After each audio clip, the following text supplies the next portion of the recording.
ಇನ್ನೊಂದು ಕಡೆ ಸ್ನೇಹಮಯಿ ಕೃಷ್ಣ ಪರ ವಕೀಲರು ಬೇರೆದೇ ವಿಚಾರವನ್ನ ಹೇಳ್ತಾ ಇದ್ದಾರೆ. 100% ಸಿಬಿಐ ತನಿಖೆಗೆ ಹೋಗುತ್ತೆ ಈ ಪ್ರಕರಣ, ಅಂದ್ರೆ ಮುಡಾ ಪ್ರಕರಣ ಸಿಬಿಐ ತನಿಖೆಗೆ ಹೋಗುತ್ತೆ ಅನ್ನುವಂಥ ಒಂದು ವಿಶ್ವಾಸವನ್ನ TV9 ಜೊತೆಗೆ ಮಾತನಾಡ್ತಾ ಸ್ನೇಹಮಯಿ ಕೃಷ್ಣ ಪರ ವಕೀಲರು ಹೇಳಿದ್ದಾರೆ.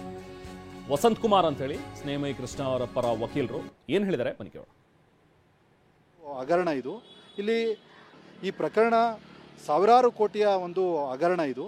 ಇಲ್ಲಿ ಅನೇಕ ಜನರಿಗೆ ಅನುಕೂಲವನ್ನು ಮೂಡದಲ್ಲಿ ಮಾಡಿಕೊಡ್ಲಾಗಿದೆ. ಸೊ ಬಡವರಿಗೆ ಇವತ್ತು ಏನು ನ್ಯಾಯ ಸಿಗಬೇಕಿತ್ತು, ಸೈಟ್ಗಳು ಸಿಗಬೇಕಿತ್ತು, ಆ ಮೂಡದಲ್ಲಿ ಅವರಿಗೆ ಸಿಕ್ಕಿಲ್ಲ. CM ಪತ್ನಿಯವರು ಅದರಿಂದ ತುಂಬ ಅನುಕೂಲ ಮಾಡ್ಕೊಂಡಿದ್ದಾರೆ. ರಾಜ್ಯದ ಮುಖ್ಯಮಂತ್ರಿ ಆದಂಥವರು ಅಂದಿನ ದಿನದಲ್ಲಿ ಉಪಮುಖ್ಯಮಂತ್ರಿಯಾಗಿ ಫೈನಾನ್ಸ್ ಮಿನಿಸ್ಟರ್ ಇದ್ದರು.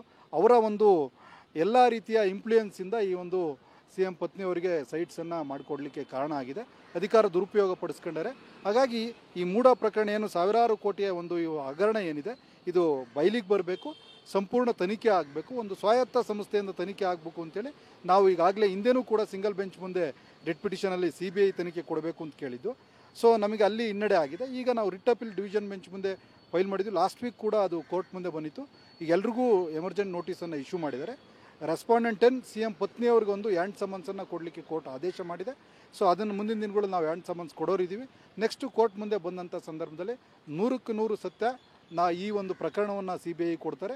CBI ಒಂದು ಪ್ರಾಮಾಣಿಕ ತನಿಖೆಯನ್ನು ಮಾಡಿ ಇದರಲ್ಲಿ ಯಾರೆಲ್ಲ ವಂಚಿತರಿದ್ದಾರೆ ಅವರಿಗೆ ನ್ಯಾಯ ಸಿಗೋ ರೀತಿ ಒಂದು ಆಗ್ತದೆ ಅಂತಕ್ಕಂಥ ವಿಶ್ವಾಸ ಇದೆ.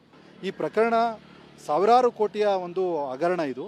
ಇಲ್ಲಿ ಅನೇಕ ಜನರಿಗೆ ಅನುಕೂಲವನ್ನು ಮೂಡದಲ್ಲಿ ಮಾಡಿಕೊಡ್ಲಾಗಿದೆ.